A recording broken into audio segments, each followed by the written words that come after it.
एक पार्क में दो बुजुर्ग बैठे बात कर रहे थे। उनमें से पहला कहता है कि मेरी एक पोती है, वह शादी के लायक हो गई है। उसने बीए किया है, वह नौकरी भी करती है। उसकी ऊंचाई 5 फीट 3 इंच है। अगर आपकी नज़र में कोई लायक लड़का हो तो मुझे बताना। उन्होंने दूसरे बुजुर्ग से कहा। दूसरे बुजुर्ग ने पहले से पूछा कि आपकी पोती को कैसा परिवार चाहिए, पहले उसके बारे में बताइए। पहले बुजुर्ग ने कहा, कुछ खास नहीं, लड़का एमई या एमटेक होना चाहिए, खुद का घर, कार, घर में एसी, खुद का गार्डन, अच्छी नौकरी करे और कम से कम 1 लाख रुपए तक सैलरी हो। अब जो दूसरे बुजुर्ग थे वो बोले, और आपको इन सब के अलावा भी कुछ चाहिए?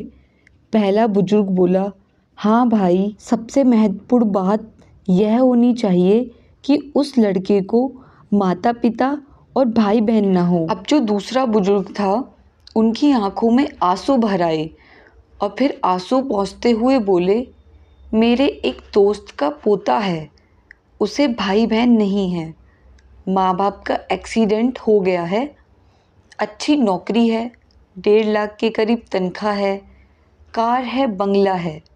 लेकिन इतना बोलकर वो बुजुर्ग एकदम से चुप हो गया। पहला बुजुर्ग बोला, लेकिन क्या? मुझे पूरी बात बताओ, क्योंकि ये लड़का वैसा ही है जैसा मेरी पोती चाहती है। लेकिन लड़के का भी यही डिमांड है कि लड़की के माँ बाप, भाई बहन या कोई रिश्तेदार नहीं हो। फिर बोला, अगर तुम्हारे परिवार वाले आत्महत्या करते हैं तो शादी की बात हो सकती है। मैं तुम्हारी पोती की शादी उससे करा दूंगा और वह बहुत खुश होगी। अब पहले वाला जो बुजुर्ग था वह नाराज हो गया कि यह क्या बकवास है, हमारे परिवार को क्यों करना चाहिए सुसाइड? भविष्य में उसके सुख में, उसके दुख में कौन साथ देगा? कौन उसको सही गलत का रास्ता दिखाएगा? दूसरा बुजुर्ग बोला, वाह मेरे दोस्त, अपने परिवार की बात आई तो सब साथ चाहिए और लड़का आपको अनाथों सा चाहिए।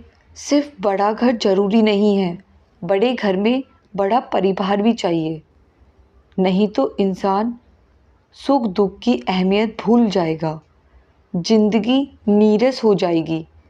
बुजुर्ग की बातें सुनकर पहले वाला बुजुर्ग बहुत शर्मिंदा होता है। उसे अपनी और अपनी पोती की गलती का पछतावा होता है और वो अब अपनी पोती को भी यह बात समझाने का फैसला करता है और साथ ही अपने दोस्त को उसकी आंखें खोलने के लिए धन्यवाद देता है। दोस्तों, एक बात हमेशा ध्यान रखें, परिवार है तो जीवन में हर सुख कई गुना लगने लगता है और दुख न के बराबर। परिवार नहीं तो किससे अपना सुख दुख बांटेंगे? इसीलिए जीवन में सबसे पहले और सबसे ज़्यादा अपने परिवार को अहमियत दें। फ्रेंड्स, उम्मीद करती हूँ कि आपको मेरी स्टोरी अच्छी लगी होगी। अगर अच्छी लगी हो तो कमेंट में प्लीज़ अपनी राय शेयर कीजिएगा और मेरे चैनल पे न्यू आए हैं तो सब्सक्राइब कीजिएगा। आपका बहुत बहुत शुक्रिया।